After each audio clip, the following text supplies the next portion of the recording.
Shalom, Bapak Ibu yang kami kasihi dalam nama Tuhan Yesus Kristus. Kami dari Majelis Daerah YPP Batu di Sumatera Bagian Selatan dan Sekolah Tinggi Teologi Ebenezer dalam program Sabda Ilahi menyapa Anda pagi ini. Tuhan Yesus memberkati.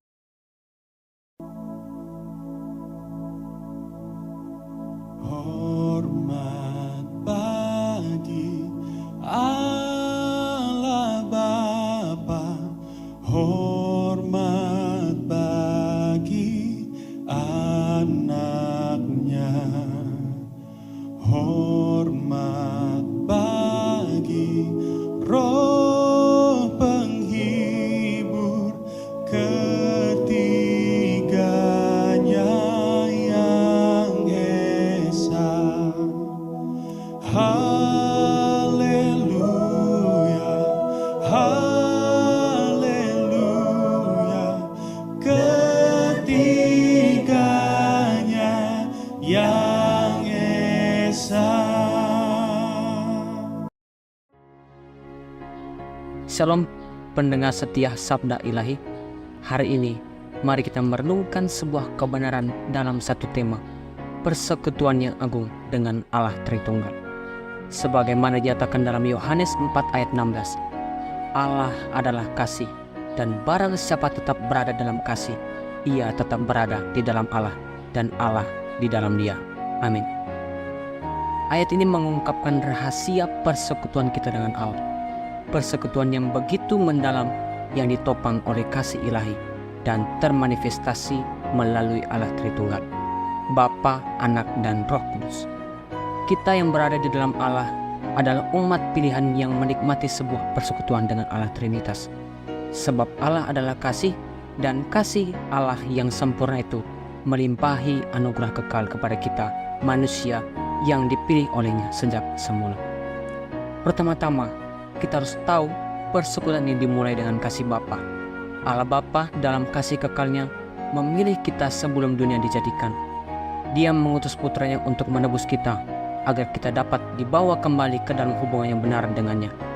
Kasih Bapa ini adalah sumber segala berkat yang kita terima. Dan persekutuan kita dengannya adalah melalui jalan kasih yang telah Dia sediakan sejak kekekalan. Kedua, kita memiliki persekutuan dengan anak Tuhan kita Yesus Kristus. Melalui penebusannya di kayu salib, kita tidak hanya diampuni, tetapi kita juga dipulihkan ke dalam hubungan perjanjian yang intim dengan Allah. Kristus adalah pengantara kita, yang membuat kita mampu untuk masuk ke dalam hadirat Allah tanpa rasa takut. Melalui Kristus, kita diberi hak istimewa untuk disebut anak-anak Allah, dan di dalam Dia, kita mengalami persekutuan yang penuh dengan anugerah. Namun saudara-saudaraku, persekutuan ini tidak mungkin terjadi tanpa pekerjaan Roh Kudus. Roh Kudus adalah yang menerangi hati kita, menuntun kita kepada kebenaran, dan memungkinkan kita untuk menikmati hubungan ini dengan Allah. Dia yang menyucikan, memperbarui, dan menguatkan kita setiap hari. Melalui Roh Kudus, kita berdiam di dalam kasih Allah, dan kasih-Nya berdiam di dalam kita.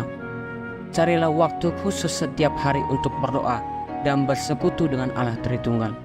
Dalam doa, sampaikan pujian kepada Bapa, syukuri penebusan melalui Kristus, dan minta bimbingan Roh Kudus untuk kehidupan Anda sehari-hari.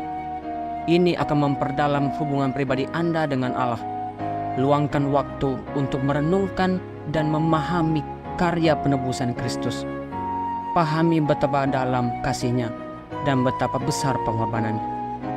Ini akan memperkuat rasa syukur dan cinta Anda kepadanya, serta memotivasi Anda untuk hidup sesuai dan kehendak-Nya. Dalam setiap keputusan dan tantangan hidup, mintalah bimbingan Roh Kudus. Ketika menghadapi kesulitan atau membuat keputusan penting, cari hikmat dan kekuatan dari Roh Kudus untuk mengikuti jalan yang benar. Saudara-saudara, persekutuan kita dengan Allah Tritunggal bukanlah persekutuan yang sementara.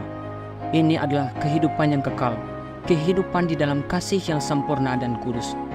Marilah kita terus hidup dalam kasih ini, menghormati Bapa, memuliakan Anak, dan berjalan dalam Roh Kudus.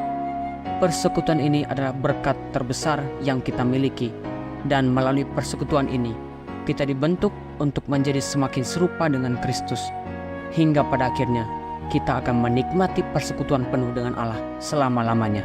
Amin. Kita berdoa. Ya Bapa yang penuh kasih, kami bersyukur atas anugerah-Mu yang memanggil kami dalam kasih kekal. Terima kasih untuk Kristus yang telah menebus kami, dan Roh Kudus yang menguatkan kami untuk hidup dalam persekutuan dengan-Mu. Bimbinglah kami agar terus hidup dalam kasih-Mu, memuliakan anak-Mu, dan berjalan dalam Roh-Mu setiap hari. Amin.